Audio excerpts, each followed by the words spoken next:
All right.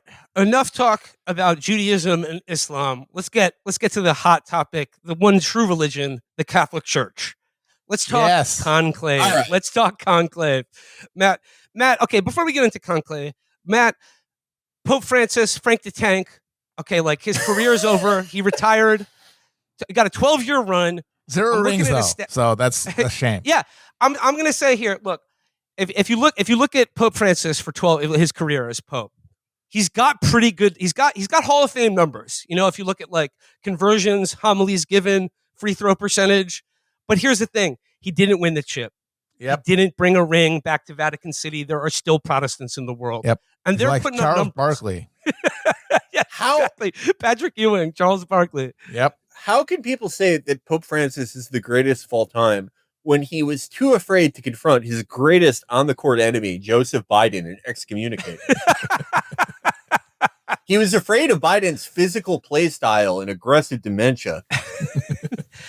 And it's like, look, you've got great popes and you've got immortal popes. You know, I think you can make a case that Pope Francis was a great pope, but I'm not putting him in that immortal category yet. You know, he's no Pope Innocent. No, just wait. Yeah. You think history will put him in the immortals? Well, like obviously he's revolutionized the like, no fat chicks or who knows? But just wait. We'll see. He definitely dropped the ball on like ratify. What do you call it? The priest to marry. So like the jungle or whatever is like languishing. Literally no priest. So that's fucking up. So that's notch in the collar. It's very weird too, because you would there's so many like young men who are like, well, I'm never having sex because I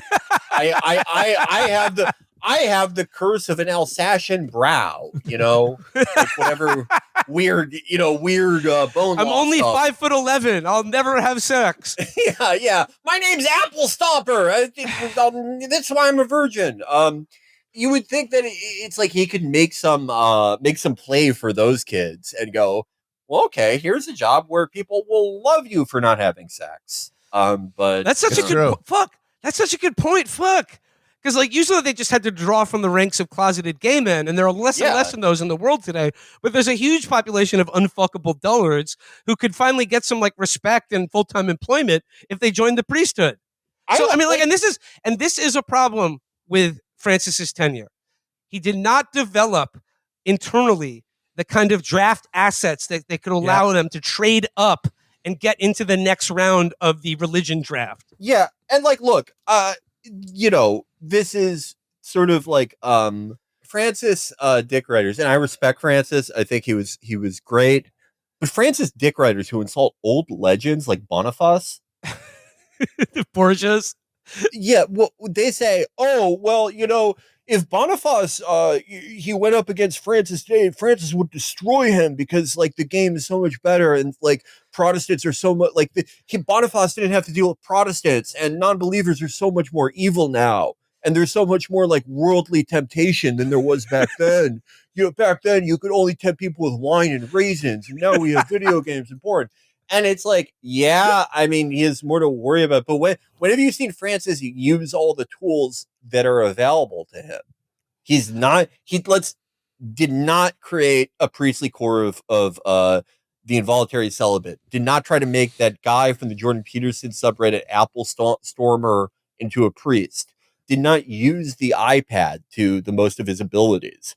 Frankly, in the face of a all-time great like Boniface, after a month of modern strength and conditioning and like hanging out with Best Buy Geek Squad, he crushes Francis. Felix, okay, I mean, like, but Boniface, okay, he's GOAT status. But like, I'm gonna push back on an argument that I've been hearing a lot about it on Catholic and betting Twitter. A lot of people are saying, "Oh, Francis is overrated," like and comparing him negatively to Pope John Paul II. Okay, I need to dead that right now because Pope John Paul II, he was converting plumbers and electricians. Okay, the quality of competition that Francis faced in today's religious world is simply of a way higher quality than John Paul II was dealing with. He got a few dubs, but like I said, plumbers and electricians. He was riding around in that goofy car, acting like a diva, quite honestly.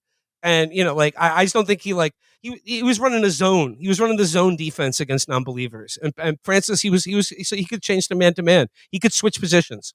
He was a lot more versatile, and and not to mention the number of people over 6 feet tall in the world today is higher than it's ever been. Look, like John Paul II. Okay, I'm sorry. Respect and all. I'm sure he was like a great guy off the court too. That's what people say. But it's like the same fucking bullshit we always see. People just love a story.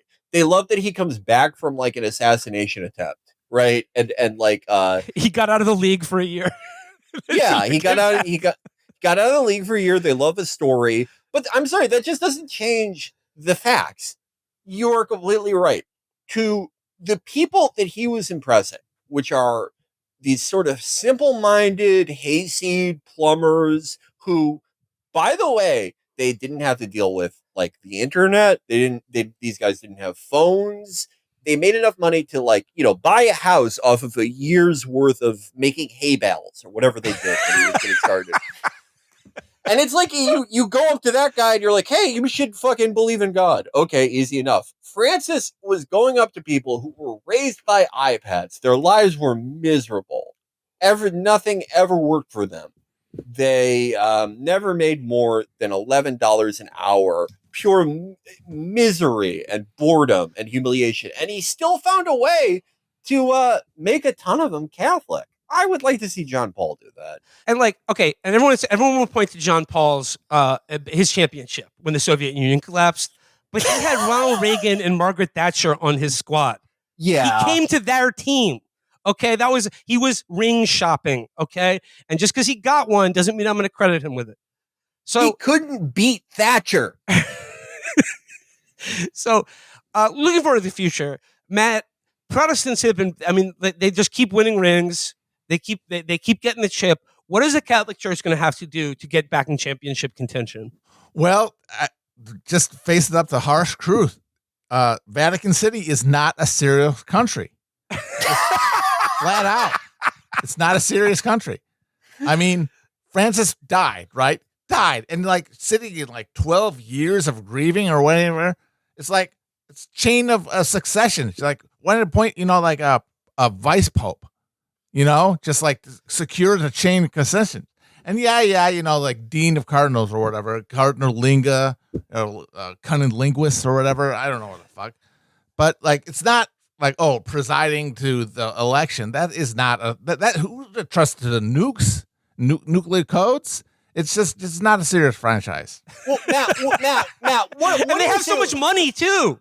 Matt, I know, it's pathetic. Matt, what do you say to people though who they go, okay, maybe they would be better served in a better market. People would be more willing to join the College of Cardinals and the priesthood if they thought it was in a place like Miami where there's some nightlife. Zero taxes too. Zero taxes. Zero state taxes. Yeah. It's a country with an air force, like that type of thing. But there are these intangible traditions with Vatican City, stuff like the Swiss Guard, how they still wear those stupid fucking pantaloons, and the halberd. Don't forget the halberd. Don't forget the halberds. They are modern enough to carry around MP5s, but they're we still use halberds. It's intangibles. It's the love of the game. It's these things that will be around after we're all gone. That it's just if you took the Catholic Church out of Vatican City, that it would not be the same. You could give them 1 billion rings. They could crush non-denominational Christians. They could tear apart that I Am Second movement that is making some noise down here in the southeastern United States. But what the fuck is the I Am Second movement? I Am Second movement is a very promising non-denominational Christian movement for simpletons. UFC fighter Vitor Belfort is involved. They wear these t-shirts that say I am second. They're very humble because it goes Jesus Christ, God, right. the most powerful guy in the universe, then me. I am number 2. I'm very humble. It's just the most powerful being I'm fucking of shit. It's the most powerful being of pure love and light, the redeemer of mankind, and then me. I have no illusions about my worth. God, isn't that just perfect? See, you're talking I'm mindset. a humble guy. See, that's not good. Matt, Don't you think the Vatican City, they're just intangibles, and to take that away is to, we might as well just do away with the smoke. We might as well make it so. It's like a vape. Yeah, it's a vape. We make it so that fucking altar boys can be sponsored. I don't like altar boys can make money off their image and likeness. Yeah, come on, they should be in it for the game. Matt, though, if I could push back slightly on your comments, it's been a problem for Catholicism that Vatican City is a small to mid-market location, right? But here's the deal. Unlike a lot of bigger Protestant locations like Miami or Dallas, Texas, those franchises have owners that are willing to spend. But I think of Vatican City a lot like Green Bay, Wisconsin. There's no owner. The people that you see in the stands on any given Sunday in St. Peter's Square, they're the people who own the franchise. They're shareholders in the Vatican.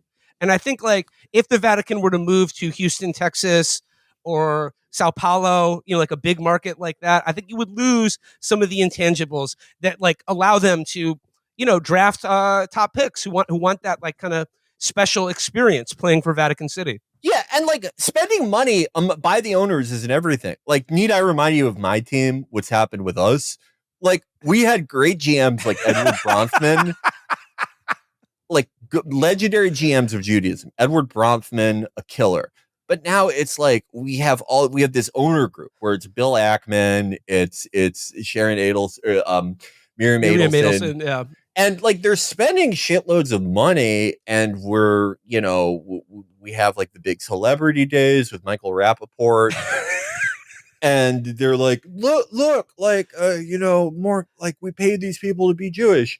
But it's if we're just, I don't even see us, frankly, competing with whatever weird branch of Shia the Aga Khan leads. As far as religions in the small to mid cap that have 10 million adherents. You're getting relegated to Zoroastrian status. Yeah, it's just we've spent more money than anyone, and it's You're really right. Money doesn't buy shitty time for us. Yeah. Judaism has never been in worse shape, besides the obvious. We really got to turn it around. So, that, it's not everything. All right. Well, let's break down who we got. Who's up next out of Vatican City? Because we got I got a list here of the top contenders to be the next pope. Starting with from Italy, born January 17th, 1955, Cardinal Pietro Parolin. Boring. Yeah. Italian pizzolato. What the fuck? Mario Luigi. Boring. Wake me up to the Black Pope. Okay. I agree with you. It would be very fun to that. It would be novel. It would get more people in the game. And look, I want the most qualified guy for the job. But this would be fucking boring 40 years ago, maybe. When was the last time we had an Italian pope in Italy? This is a throwback to the classic days. The days where, you could be pope and you could have 70 kids that everyone knew about. Back when the pope was Italian. It is. Back, okay, look, today. The Italian style popes, the game was officiated differently back in the day. You could get away with a lot of things that the league doesn't allow now. And I think, honestly, the game was better for it. Absolutely. Before drug testing, before marriage testing, before child testing. Yeah. And it's look, I'm not accusing this guy of anything. I'm sure he's a very clean player and a gentleman. But I just think about, Matt, think about a born after 9/11. We were just talking about them. They don't even have memories of a fucking Italian pope. That's true. Think about that. I guess, yeah. I mean, I'm spoiled, like a Polak or whatever, but it's just Italian. It's just, I don't know. It's boring, drab. It's classic. Just a little bit on his just stat sheet here. He's a 70-year-old veteran diplomat, was Francis's Secretary of State, And he was basically like the right hand man to Pope Francis. So this would be the pick you'd go for with continuity. It says here he is widely respected for his diplomatic finesse on some of the thorniest dossiers facing the Catholic Church. He has long been involved in the China file and played a hands-on role in the Holy See's diplomatic rapprochement with Vietnam that resulted in an agreement to establish a resident Vatican representative in the country. Now, look, I don't want to downplay the achievement of diplomatic rapprochement with Vietnam and opening up an office of the Holy See in Vietnam. From everything I hear from my sources, he's a great off the pulpit kind of guy. He's got good character, a lot of good intangibles, comes to pray every day. But the thing is, he's a system cardinal. He's a system cardinal, and like I don't think he's not what the Vatican needs right now. This is a bridge pope you're looking at if you choose Cardinal Pietro. But isn't a system cardinal a guy who isn't used to going on live stream, a guy who just gets out there and starts preaching the word, starts doing all the magic hand signals, all the bullshit? Isn't that kind of what we need right now? If you're, I don't know. I mean, like fans of the Catholic Church are divided. You know, like if you want a championship, you're going to have to make some hard decisions. And up next on the list, we have born June 21st, 1957, from the Philippines. It's Cardinal Luis Antonio Tagle. I love this guy. I love this guy. That's tasty. Kill me LeBron, everybody. You see this?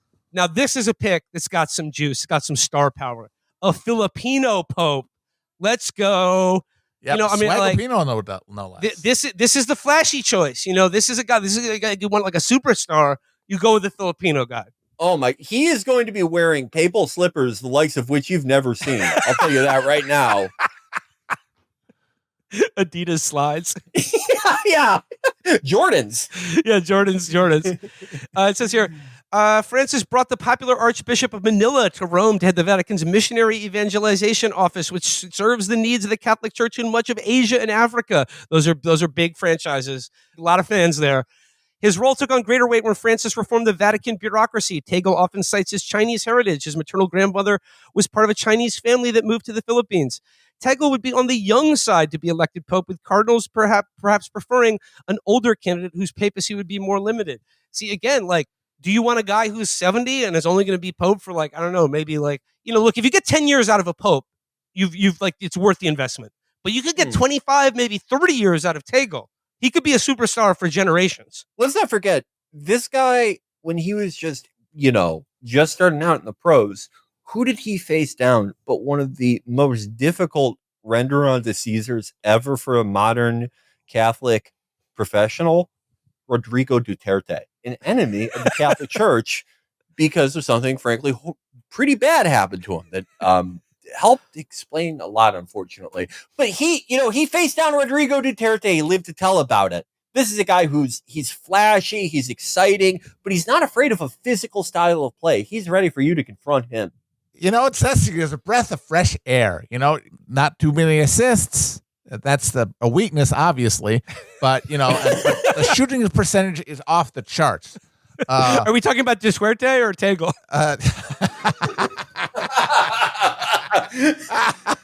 Indeed. By the way, I'm looking because I remember talking to the Italians played out.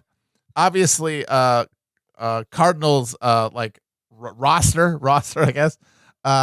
Cardinal, swear to God, Pier Battista Pizzabella. That is, I mean, are we sure this isn't a situation where exactly it's AI? Are we? Well, I was going to say, do you remember the scandal we had back in the 90s where it turned out all these Dominican friars were lying about their age and saying that they were Italian?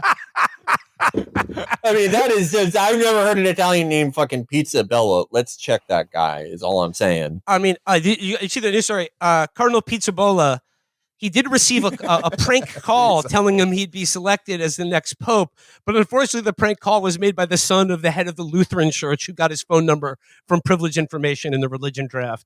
So, I mean, like, embarrassing for him, but I think that has hurt his. I think he's going to drop in this draft a lot. Yeah. I mean, look, it was funny, but by the way, remember this the next fucking time someone tells you how nice Lutherans are. They did not overcome Charles V by being fucking polite. I'll tell you that. All right. Next up, born January 24th, 1960, from the Democratic Republic of the Congo. It's Cardinal Friodolin Mbongo Besungu. He's 65-year-old, is one of Africa's most outspoken Catholic leaders, heading the archdiocese that has the largest number of Catholic on the continent, that is seen as the future of the church. So here we go. African Pope. The round bound of rebound. I'm going to say something controversial. It's maybe my Rush Limbaugh moment. It's maybe the last time you ever hear me on our new show, Around the Smoke. our weekly sports commentary show about the Catholic Church. Look, I think there are some amazing African cardinals, bishops, and priests. I follow it all. But frankly, every time this conversation happens, people just, without even thinking, they go, I want the African Pope. And you know why? Because they remember the African priest from the episode of The Sopranos where Carmela feels bad about all her murder money. They don't care about anything else. They just remember that guy. I'm sure this guy's a nice man, but you're not taking my eyes off Manila, kid. Now, Tagle, that's a superstar pick. But I'm looking at Besungu's numbers right here, and not only are the numbers of his parishioners insane, I've been breaking down tape again on this guy all weekend, and the moves that this guy has done to gay people, astounding. Seriously, look at the tape all the way out. The numbers he's put up against gay people in Africa are stunning. And I think this guy could be a real sleeper. Tagle may be kind of a superstar, but this guy's numbers are incredible. They are all world. He's like the Washington Generals. How many times have we seen this story, though? Someone does great when they're playing these sort of Thursday afternoon games. They're preaching against the sodomites. They're saying no condoms, all this stuff in a they are professionals. I respect them for making it to the league, of course. But they're used to doing it, like I said, Thursday afternoon when the eyes are not on them, when they're not the man in the arena. Bring him to fucking Italy and he starts doing that. He's going to have refs blowing the whistles at times. He doesn't even. Yeah, that's true. That's a major weakness for him. In the Italian game, in the big show, as we say. Yeah. Maybe I love being surprised. I love being wrong on this show, but sometimes your gut just tells you something. Okay, next up, another Italian from Italy, born October 11th, 1955, Cardinal Matteo Zuppi. It says here, Zuppi, 69, came up as a street priest in the image of Francis, who promoted him quickly. First to Archbishop of the wealthy archdiocese in Bologna in northern Italy in 2015, before bestowing the title of Cardinal in 2019. Look, I don't think this guy's going to be Pope, but I'm rooting for him. I love his story. This is he started out doing the N1 Catholic mixtape, where he was sort of a street priest, like Skip to My Lou, when he became then Rafer Alston, and then he joined the NBA. He's a street priest, very flashy, a lot of style. I don't think it's going to be enough to get him to the papacy. But this is a guy you just got to root for him. You got to love this guy's story. Absolutely. Wait a minute, Zuppi? Zuppi. Louis Prima? This is gibberish. No, thank you. All right, looks like you're having the Rush Limbaugh moment instead of me, pal.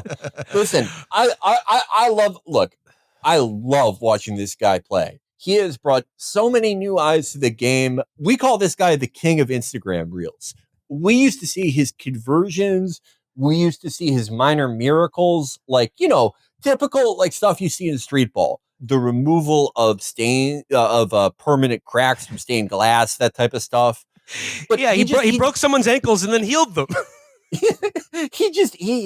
There's just a combination of a real swagger, but a real love of the game too. And people were saying before he made it to Bologna, oh my, okay, we've seen the story before. Guy has a good highlight reel.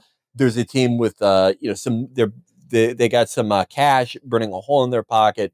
They think they could get some young people in by getting a street ball player. He surprised them. He was a very hard worker. He went in, day out, finally learning Latin formally. We got guys pretty high up there in Judaism. They don't even know Hebrew. And This look, guy when you learned watch it as a 40-year-old man. when you watch the Catholic N1 mixtape, I mean, like his handle with a communion ready for is silly. Like you try to get that in your mouth, there's no way you're getting it out of his hands. It's just like it's like attached to him with a string. It's incredible. But you're right, Felix. He boned up on the fundamentals, on the Latin Mass. Like all the homilies, all the liturgy, things like that. Like he's refined his game. But again, like this is a good story, but I don't think he's getting past the first round. Look, we've seen crazier things happen at this game, but this guy is Pope at least now. I just don't see it, though. I'm going to keep watching. I know you will. Yeah. I mean, if he's in a church, I'm watching. That's all I got to say. Yeah. That's all I got to say. He puts on a great show. If you are lucky enough to see him perform like traditional mass with the back facing the crowd, he puts some stank on it. I'll tell you that. Woo! All right. Last up of the major contenders, we've got June 25th, 1952, coming out of Hungary, Cardinal Pietro Erdo. Oh my God, get this sauerkraut eater out of here. I hate this guy. He sucks. See, like this, he's an X's and O's guy. He's a theologian. He's like one of the most learned of the Cardinals. He holds doctorates in theology and canon law, speaks 6 languages, and is a proponent of doctrinal orthodoxy and champions the church's positions on issues like abortion and same-sex marriage. Like yawn. Yeah. Hey, buddy, why don't you study yourself some fucking just anything that will get anyone under the age of 98 watching? This guy is boring. Hey, oh, wow, he's really good at the fundamentals. Well, he's fundamentally boring the shit out of me. He's the choice for people who like college Catholicism, but like he's never going to be a superstar. Rob Dreher, for sure. All right, the top 5 main contenders. He's referred to like left of Attila and Hun. She's literally left of Attila and Hun, so that's pretty impressive. No, okay. I mean, I know that people like to, big up themselves by going, I actually like it when he talks about fucking the priestly class and goes over Leviticus and all the old books. No, you fucking don't. Yeah. You would not. The only reason you're watching this guy is to tell people that you watched him. Oh my God. Yeah. I heard they played this guy's tapes for Francis so he would finally sleep when he was terminal. What a boring, shitty player. Fuck him. Sorry. But there's a lot of people that like that style of ball. There's a lot of people who at least say they like that style of ball. Look, those are the big contenders. Those are the big names that like everyone's throwing around. I'm sorry. I got one more for you. I got one more big name that I think like no one's talking about now, but like my sources say he could throw his hat in the ring and shake up this entire race for the Pope. I'm speaking, of course, about President Donald Trump. Interesting. Okay, because he was asked the other day who he would like to see as the new Pope, and his response was, "I'd like to be Pope. That would be my number one choice." Okay. I mean, like, and look, yeah, I see a lot of reporters out there. They're saying he's not Catholic. He can't be the Pope. He's not even a cardinal. But like, he could convert. He could convert. He could throw his hat in the ring, and I guarantee you, this will completely shake up this conclave. Need I remind people? Stephen Neal. He hadn't played a day of fucking football in his life. He was a college wrestler, a D1 superstar, defeated Brock Lesnar. He becomes a standout. I believe it was defensive lineman on the Patriots because of the overlapping skills, the manipulation of people's bodies, the strength, the endurance. With Donald Trump, it's a similar story. Yeah, he may not be Catholic. He may be descended from a long, unbroken line of the most brutal and tyrannical Scottish and German Protestants. Absolutely. That is true. But who is better at ceremony? This guy, he loves wearing robes. He loves standing up and talking for 9 fucking hours. He has a lot of the associated skills. And Felix, if you got him in a camp, with Brent Bosel as coach, he'd turn some fucking heads. Bosel. I mean, look, his VP. I think he's been working out with his VP. He's been getting some game from JD Vance. And Felix, you're 1,000% right. Though he is descended from the most viciously anti-Catholic Scotch Germans on the planet, consider, like, people say, oh, will his game translate? consider what he does of a day already. He loves living in a big gold house. He loves dressing fancy, and he loves being a big old queen that gets to talk and bitch all day. The red shoes. What, I mean, like, if you look at Donald Trump and tell me his game won't translate to the Popehood. Yeah, I honestly think what would surprise people the most is how much of a classic style Pope he would be. It would be oh my God. We're talking like, guys you hadn't talked about since the fucking Medicis. Real Renaissance to Enlightenment period popes, classic wheelers and dealers. That's the type of guy he is. I think, like, if you want the ring, I think you take a chance on Donald Trump being the next Holy Father, because, like, exactly like you said, Felix, he is cut from the cloth of the greats, of the popes that hired mercenary armies that then they forgot to pay, and then who raped and sacked everything in the Vatican City. He's cut from their cloth, and like that is the kind of numbers, that's the kind of game he's going to bring. And like, look, Catholics have been losing to Protestants for too long. I think it's time to hire a Protestant to be the Pope. You got to make a trade. You got to make a trade. 1000%. And like, what a great story this would be for Trump, because he did the Tom Brady. He shocked everyone. But the fact is, the team he's on, he's looking for a trade. He's looking for a trade right now. Who do they fucking have but him?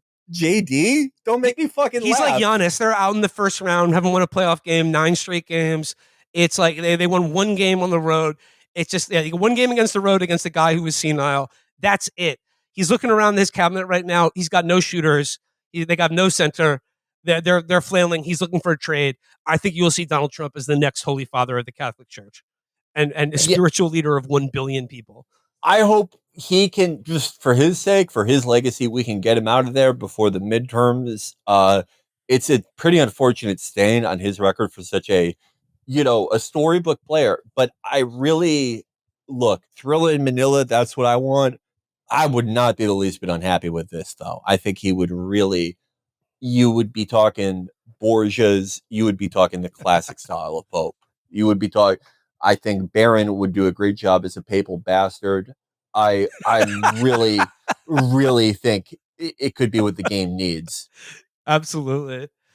All right. That's it. That's Pope talk. Also, though, I like my dream popes. Okay, one, draft Benedict to 14th. Just honestly, for the funny, it's like, hey, come on, bitch, And yeah, he's like Jordan playing for the Wizards. But Hubie Brown is good, so got to it. But I don't care. Who knows? Just spicy. United Color of Benetton. But please, for the love of God, obviously you nomination of Pope, and you choose. I'd be Francis. Boring. I'll be Benedict the 16th. Okay, follow yourself, but whatever. But please pick Sixtus, because Pope the 66th. I mean, that's gold, comedy gold. So please, for the love of God, pick Sixtus. See, I'm doing it. Look, thank you guys so much for joining us. We're going to be back next week when we are going to have one of our. This might be one of the most clipped episodes. We're going to have Bill Ackman on, and I am going to argue with him about what has happened to the franchise of Judaism. Can he defend himself? Can he defend his choices? Let's see. He thinks that he's better than Ovadia Yusuf. I say, what Gentile have you ever turned into human furniture, you dumbass? This guy's an idiot. I'm going to light him on fire. Also, can you look into the stealthy elite poisons or whatever? Because he looks good. He's fine, and just boom, he's somehow America Dad, aliens, horrifying. Horrifying. It's just collapse. So, digging him up, I say. Digging his ass up. Yeah, we'll have all that and more. Thank you to DraftKings for letting us do this commercial free. Felix, wait, real quick though, before we leave here, it's a question on my mind. I think a lot of fans want to hear this from Bill Ackman. I mean, how can he defend the Jeffrey Epstein trade? His wife gets an orb. That's it. That's all he gets in return for that trade. Oof. MIT fans are going insane over this. You know what it is? it's like people go, "Oh, I'm so glad that everything is recorded from every angle and we can't have a player as dirty as Epstein anymore." Yeah, I miss winning championships too, you fucking idiot. He's so embarrassed. He wants to get rid of Epstein, who, by the way, his wife she whatever she did in the front office, like who fucking knows? I don't even want to talk about it. She gets an orb so they can get rid of him. And then it's like, who do you have? You have Tim Pool now. Great. The franchise is doing great, you fucking asshole. God. Sometimes, guys, I think about coming over to your side, or I think, oh God forbid, I think maybe I should live out the rest of my days as a Baha'i fan. It's defenseless championships. That's all I gotta say. Yeah. Tim Pool is hey, yes, celibacy, but you wear the hat indoors. That's good. Perfect. Oh man. Well, from two Catholics and one long-suffering fan of the Jewish franchise, this has been Around the Smoke, the world's best sports religion discussion show, brought to you by DraftKings. Draft Cardinals. Draft Cardinals. Please gamble responsibly on this upcoming conclave. And I apologize for my sexual harassment lawsuit.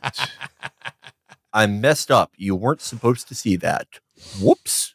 But everyone follow our conclave live stream. Dennis Miller will be doing play-by-play.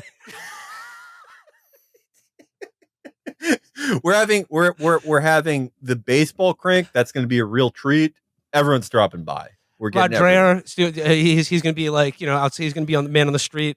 We're going to get that obvious MI5 Salafist preacher from England. We're getting all the religions. It's going to be a great time. Slimer. The American Protestant symbol of Slimer. He's fucking Slimer, for Christ's sake. Like, bow. Well, I mean, he loves the hot dogs in the concessions at the Vatican. All right, that does it for Pope Talk, and that does it for Chapo Trap House today. Thanks again, everybody. You have anything to plug at the end of today's show? No, that's it for us today. So we will simply say goodbye. Till Bye-bye. next time, everyone.